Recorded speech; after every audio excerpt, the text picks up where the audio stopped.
Hello, welcome you guys. Welcome back if you've been here before. And if this is your first time, my name is Stephanie Poole. I am the founder of Birth Prep Academy, where we help pregnant women prepare for their very first hospital birth. So, y'all, it's another day, it's another week, another episode, and I'm always so excited to be here with you guys. We have some juicy stuff to jump into. But before I do, I just want to remind you that I have a free guide, Pack Your Hospital Bag in 60 Minutes. And y'all, it's legit. It's the real deal. This is great if you are looking to get started on your birth prep journey. So you want to prep for your birth, but you're not really sure where to get started. This is it. This is for you. You can get that at birthprepacademy.com/hospital bag. Again, that's birthprepacademy.com/hospital bag. I'll also leave the link in the description below. So be sure to check that out. Okay. Now that we've gotten that, let's hop right into this episode.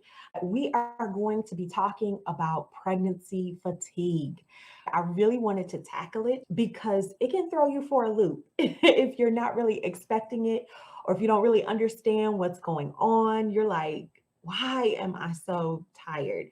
So, we're going to jump into that and we're going to talk about what it is, what it looks like, and more importantly, I'm going to give you 6 key strategies to help you understand how to combat pregnancy fatigue. So make sure you listen all the way to the end because it's some good stuff in here, very practical things that are going to help you as you move into your pregnancy. So without further ado, let's hop in and get started. Pregnancy fatigue is one of those things. It's very normal first and foremost. Okay. So even though you're extremely tired, just know that it is normal. Most women do get it. And it is one of those key early symptoms of pregnancy. So, what you'll notice even before you take a pregnancy test, before it turns positive, you'll notice that you're just feeling really tired. And so it's very normal and it likely will set in right in that first trimester. Now, the good thing is by the second trimester, it normally lifts. So it's not every day, all day for the duration of your pregnancy, at least with most women, it's not. If you have other underlying issues, it could potentially carry throughout, maybe if you're anemic or some other concerns like that. But for most normal pregnancies, most healthy, very baseline pregnancies, what we know is that as things level out, pregnancy fatigue will subside or get better substantially. So you do have that to look forward to. Spoiler alert, that there is a good ending there if you can just really weather through the first weeks and months of becoming pregnant. And so, for the sake of this episode here, pregnancy fatigue is officially considered the constant lack of energy. This happens during pregnancy, and you might not feel like getting up in the morning, or you can't wait to finish your day so you can make it to the bed. I just am thinking as I say that about when I initially was going through my pregnancy and I worked at the doctor's office at the time. And I remember going through my day feeling kind of sluggish, but as the day went on, it would get to that point of almost exhaustion because I just was so tired. And I remember coming home, staying up maybe about an hour or so to grab dinner and maybe have a quick conversation with my husband. And it felt like all I could do to just put on my PJs and hop in bed. And I literally would sleep the entire night until the next morning. So it is real. It does happen. It can be a bit overwhelming, especially if you have things that you want to do. But the good thing, again, is that it does not last for the duration of the pregnancy. So if you could just make it through that first couple weeks, you'll be good. And by the end of this episode, you'll know exactly how to do that. Okay, you might be wondering what causes that type of fatigue? I'm feeling so exhausted. Well, I'm glad you asked. There are a number of reasons, but I'm going to talk specifically about four very briefly to help you understand what's going on and why that exhaustion is setting in. So, number one, because you're building a placenta. Yeah, a whole human is inside your tummy and they will need a nutrition source, a quote unquote headquarters, which your placenta will serve as. And in that first trimester, your body is revving up to create that cozy space for your baby. And it takes a lot of work to get there. The placenta is an organ that is especially made for pregnancy. So you don't have one before and you won't have one after you deliver. Its only purpose is to supply nutrients to the baby while in utero. And so as that happens, you'll likely feel fatigued due to that going on in your body. Also, because of hormones. During pregnancy, there's a incline in a hormone called progesterone. And progesterone helps to actually support the pregnancy as well as to increase your production in milk. And all of that is required to help the baby to progress during the pregnancy and to deliver and be able to feed the baby later on. And so you absolutely need the increase in that hormone. But as your body is revving up to produce more and more of that hormone to support the pregnancy, the side effect of that is that you will in turn feel tired. The third reason is because of increased blood supply. So you're not just supplying blood to your body and your organs, you're now funneling some of your blood supply to your baby as well, because the baby has to have oxygenated blood and things like that to be able to grow. And so all of that is going on in an increased capacity for both you and your baby. And that again is enough to cause fatigue. Now, you wrap these things together, included along with other physical changes, like you may have a slight increase in your heart rate as your blood is pumping and the oxygen is being infiltrated into the bloodstream. Your metabolism is running high, revving up to support both you and baby. So you wrap all of that, the physical changes, along with the hormones, the increased blood supply, and building a placenta, and voila, it's the perfect storm for having pregnancy fatigue. So keep that in mind as well. Now, I'm going to give you 6 key strategies that you can use to combat pregnancy fatigue. So, number one, exercise daily. By exercise, I just simply mean to get blood flowing, right? To really get your body moving. It could be a minimum of 10 to 20 minutes. Maybe you do 10 in the morning and 10 at night. But to get your body moving is going to be very key. And it could be something as simple as going for a walk. Mostly all people, all women can do that. It's one of the best exercises you can do, regardless of if you're pregnant, but especially when you're pregnant. And so we want you to utilize that.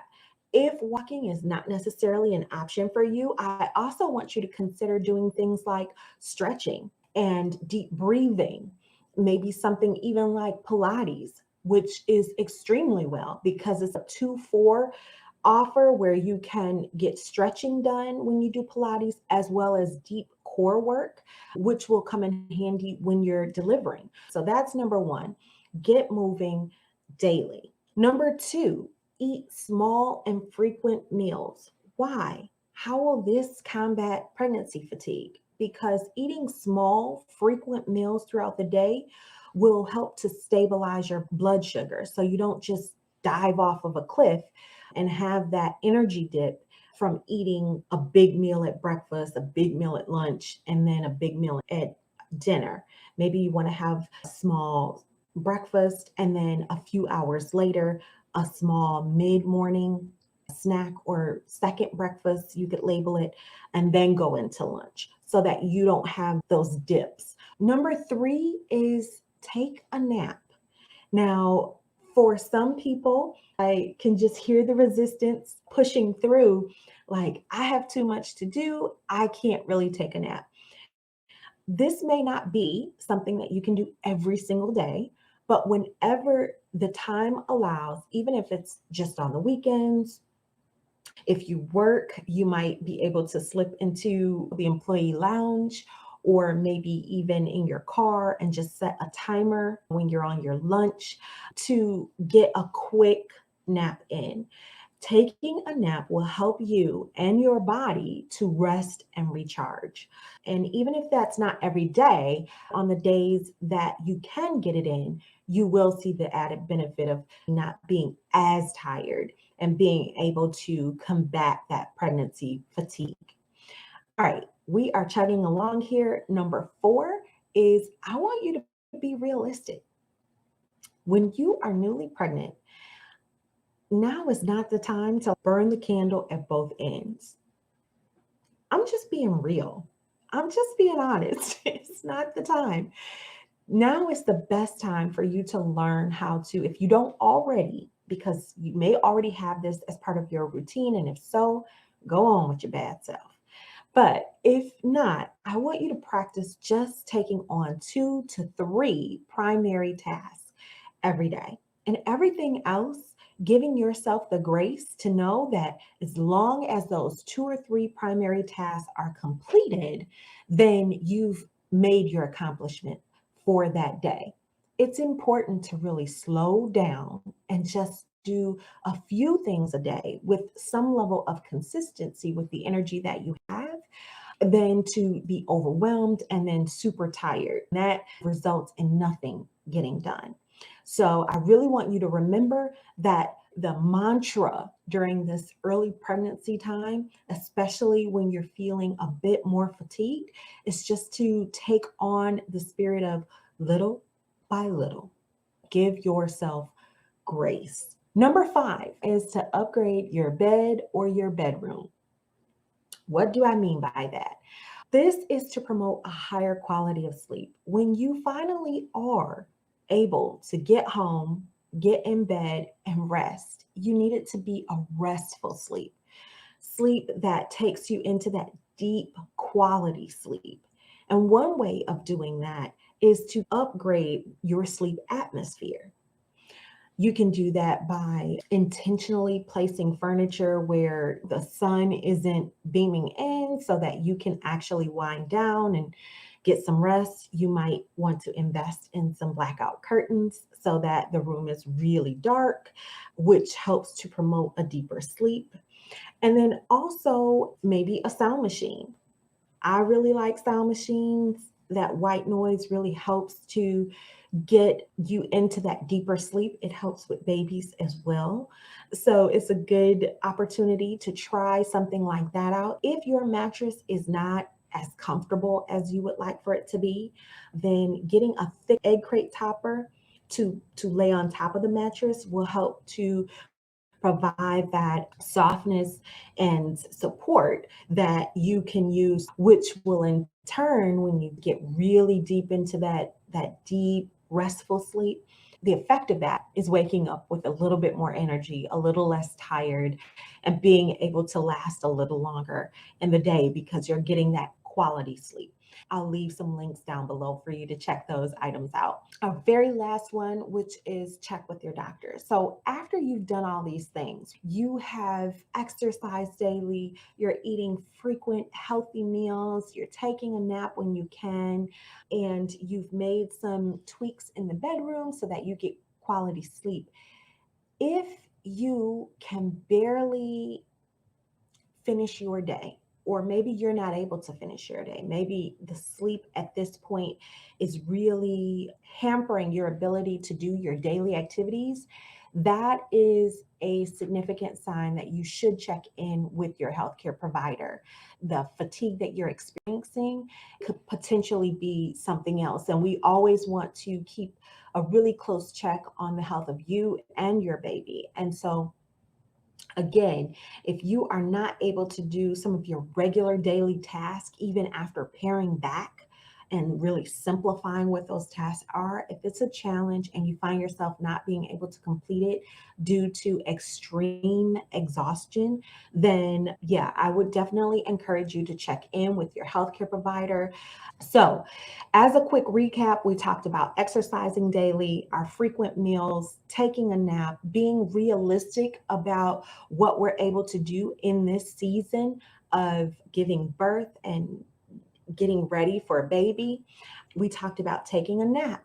We talked about upgrading your bed and bedroom as needed based on your situation and what that could look like for you, as well as in the instance of extreme fatigue, when you're not able to do your daily activities, even after scaling back, checking in with your healthcare provider is hands down the best thing you could do to get that on track so that you can start to feel a little bit more like yourself. Now, if you enjoyed this episode and if you got any value out of it at all, please check the link below. I have a free masterclass, The 3 Mistakes Pregnant Women Make when preparing for their first birth and what to do instead. All of that is inside of the masterclass. So be sure to check out the link provided for that, as well as I want you to let me know in the comments which one of these things resonated with you. Are you feeling tired? If so, what was your experience like? I would love to hear about it in the comments. So make sure you comment below and subscribe to this channel for more great content like this episode. And also, don't forget to share this with your pregnant bestie so that they can get value out of it as well. Thank you so much for joining me today and spending this time with me. It's been absolutely amazing. I look forward to seeing you in the next episode. Bye.